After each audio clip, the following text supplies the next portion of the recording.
আসসালামু আলাইকুম সুপ্রিয় দর্শক শ্রোতা, দরকার নিউজের পক্ষ থেকে সবাইকে আন্তরিক শুভেচ্ছা। প্রথমেই সংবাদ শিরোনাম, তারপরেই বিস্তারিত।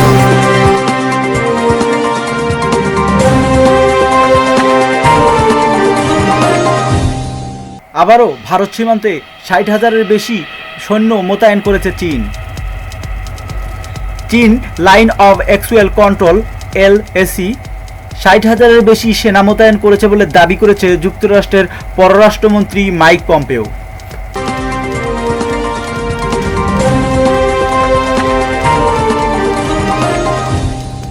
আর্মেনিয়া আজারবাইজান সংঘাতে মানবিক সংকটের আশঙ্কা। যুদ্ধবিরতি কার্যকরের কয়েক ঘন্টা পর থেকেই সংঘাতে জড়িয়ে পড়া আর্মেনিয়া ও আজারবাইজানের মধ্যে লড়াই চলতে থাকায় এই অঞ্চলে মানবিক সংকট দেখা দেয় আশঙ্কা প্রকাশ করেছে আন্তর্জাতিক গোষ্ঠীগুলি।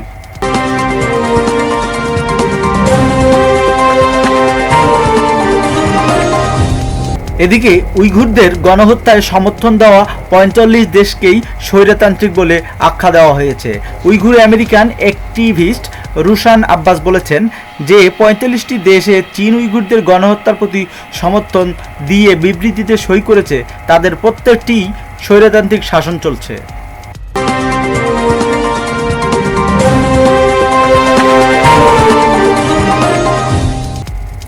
চীনে সংখ্যালঘু উইঘুর মুসলিমদের অধিকার প্রতিষ্ঠায় দেশটির প্রতি আহ্বান জানিয়েছে জার্মানির নেতৃত্বে যুক্তরাষ্ট্র, যুক্তরাজ্য, জাপান সহ ৩৯টি দেশ। একই সঙ্গে দেশগুলো হংকংয়ের রাজনৈতিক অস্থিরতা পরিস্থিতি নিয়েও উদ্বেগ প্রকাশ করেছে।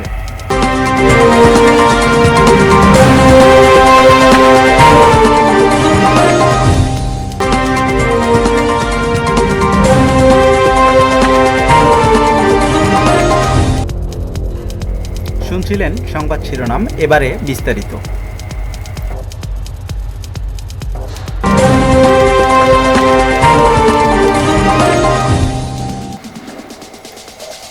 চীনকে চড়া মূল্য দিতে হবে বললেন ট্রাম্প।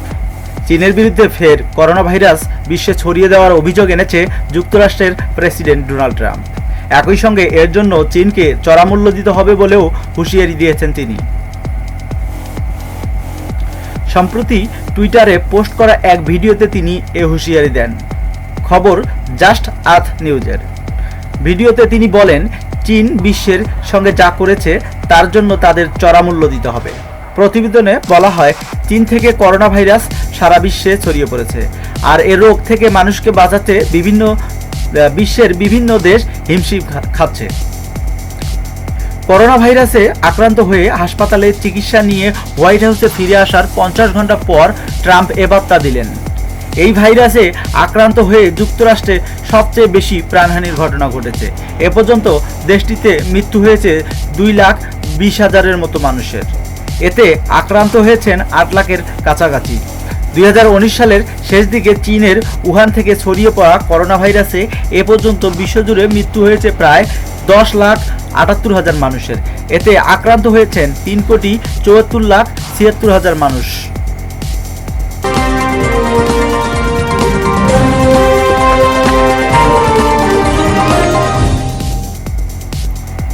ভারত সীমান্তে ৬০,০০০-এর বেশি সৈন্য মোতায়েন করেছে চীন। চীন line of actual control LAC ৬০,০০০-এর বেশি সেনা মোতায়েন করেছে বলে দাবি করেছে যুক্তরাষ্ট্রের পররাষ্ট্রমন্ত্রী মাইক পম্পেও। জাপানে কোয়াড গ্রুপভুক্ত দেশগুলোর রাষ্ট্রদূতের সঙ্গে বৈঠকের পর নিজ দেশে ফিরে এক সাক্ষাৎকারে এ দাবি করেন তিনি। তিনি বলেন, বৈঠকে আমি ভারত, অস্ট্রেলিয়া ও জাপানের পররাষ্ট্রমন্ত্রীদের সঙ্গে আলোচনা করেছি।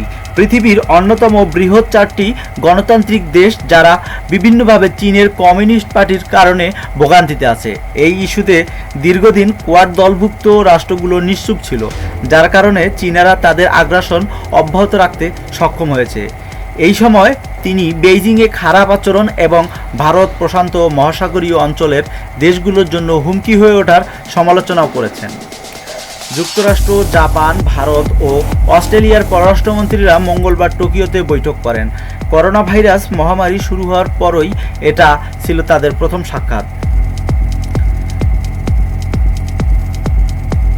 দক্ষিণ চীন সাগর, ভারত প্রশান্ত মহাসাগরীয় অঞ্চল এবং লাদাখে প্রকৃত নিয়ন্ত্রণ রেখায় চীনের সামরিক আগ্রাসন নিয়ে প্রতিবেশীর সঙ্গে উত্তেজনার মাঝে টোকিওতে এই বৈঠক অনুষ্ঠিত হয়েছে। সূত্র টাইমস অব ইন্ডিয়া।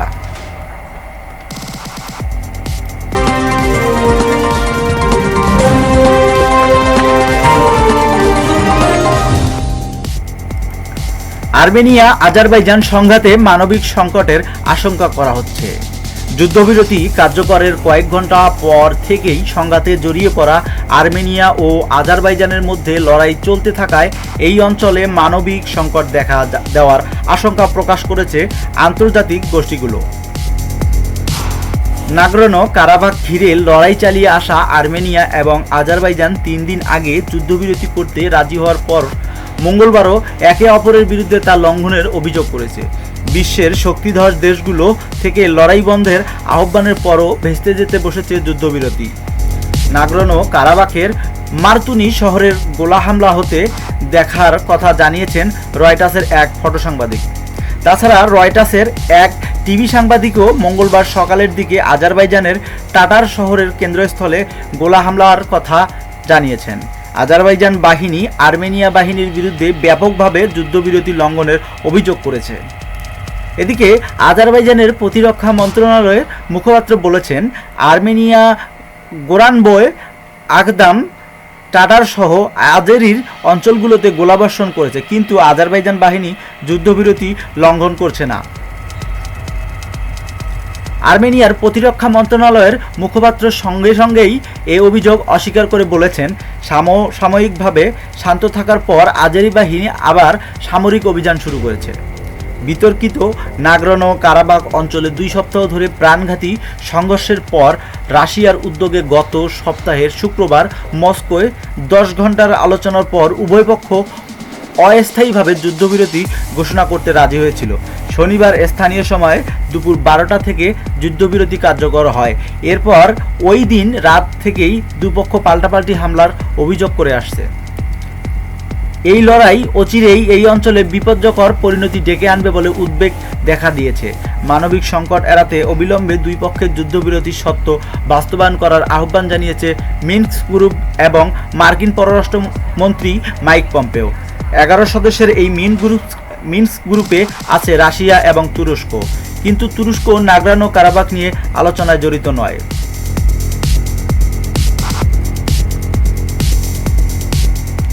তুরস্কের পররাষ্ট্রমন্ত্রী সাংবাদিকদের বলেছেন, যুদ্ধবিরতির দাবি যুক্তিযুক্ত, কিন্তু আন্তর্জাতিক সম্প্রদায়ের উচিত আর্মেনিয়াকে আজেরি অঞ্চল থেকে সরে যেতে বলা, অথচ এমন কোনো আহ্বান জানানো হচ্ছে না, এটা দুঃখজনক। নাগরোনো কারাবাখকে আজারবাইজান নিজেদের বলে দাবি করে এলেও আর্মেনীয় নিগ্রো গোষ্ঠীর লোকজন অঞ্চলটি নিয়ন্ত্রণ করে আসছে। আর্মেনিয়াও তাদের সমর্থন দিচ্ছে। 1988 এবং 1994 সাল পর্যন্ত এ অঞ্চলকে ঘিরে দুই দেশের মধ্যে যুদ্ধ চললেও পরে একটি যুদ্ধবিরতি হয়। কয়েক দশকের মধ্যে এবার ওই দেশ দুটি নাগরোনো কারাবাখকে ঘিরে সবচেয়ে বড় সংঘাতে জড়িয়েছে। 27 সেপ্টেম্বরের থেকে শুরু হওয়া সংঘাত এরই মধ্যে হাজার হাজার মানুষ বাস্তুচ্যুত হয়ে গেছে, প্রাণ নিয়েছে শত শত মানুষের। নাগরোনো কারাবাখ কর্মকর্তারা জানিয়েছেন, মঙ্গলবার পর্যন্ত তাদের বাহিনীর 542 জন নিহত হয়েছে।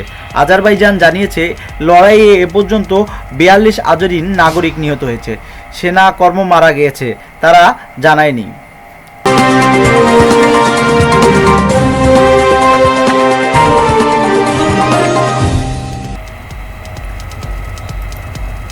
সুপ্রিয় দর্শক, আজকে সবথেকে গুরুত্বপূর্ণ খবর এটি। উইঘুরদের গণহত্যায় সমর্থন দেওয়া 45টি দেশেই স্বৈরতান্ত্রিক।